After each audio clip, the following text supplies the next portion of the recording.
The Convert by Lerone Bennett Jr. Part 1. A man don't know what he'll do.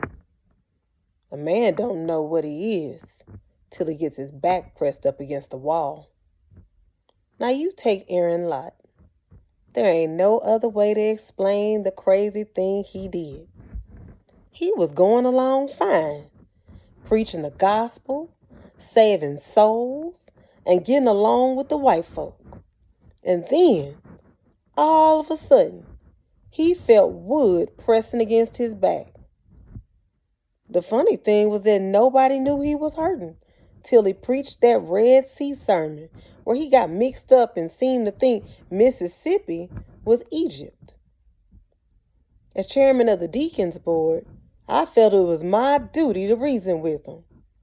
I appreciated his position and told him so, but I didn't think it was right for him to push us all in the hole. The old fool, he just laughed.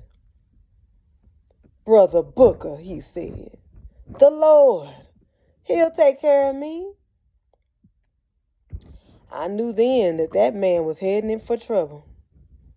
And the very next thing he did confirmed it. The white folks called the old fool downtown to bear witness that the colored folks was happy. And you know what he did?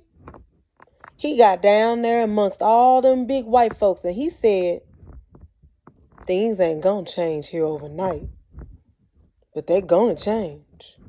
It's inevitable. The Lord wants it." Well, sir, you could have brought them white folks for a penny.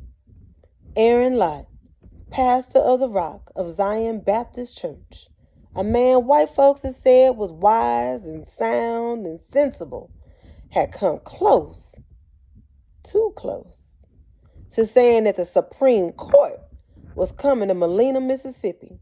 Now remember, this is right after the 1954 Brown versus Board of Education case that ruled the separate was not equal.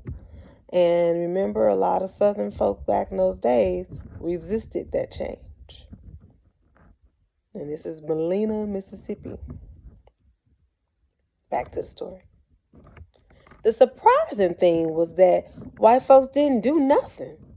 There was a lot of mumbling and whispering, but nothing bad happened till the terrible morning when Aaron came a-knocking at the door of my funeral home. Now, things been tightening up. You could feel it in the air. And I didn't want no part of no crazy scheme, and I told him so right off. He walked on past me and sat down on the couch. He had on his preaching clothes, a shiny blue suit, a fresh starched white shirt, a black tie, and his Sunday black shoes.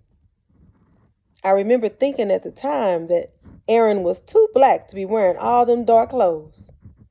The thought tickled me, and I started to smile.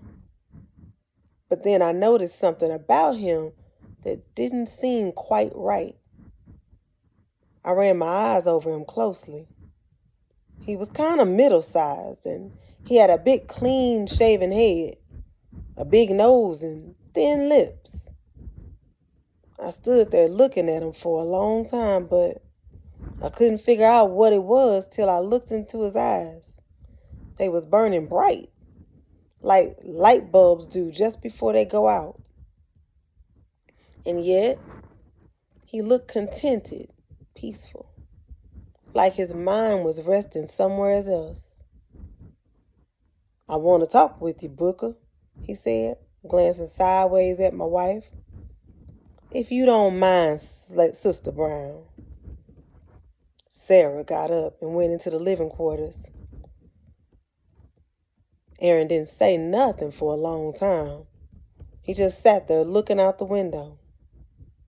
Then he spoke so soft I had to strain my ears to hear. "I'm leaving for the Baptist convention," he said. He pulled out his gold watch and looked at it.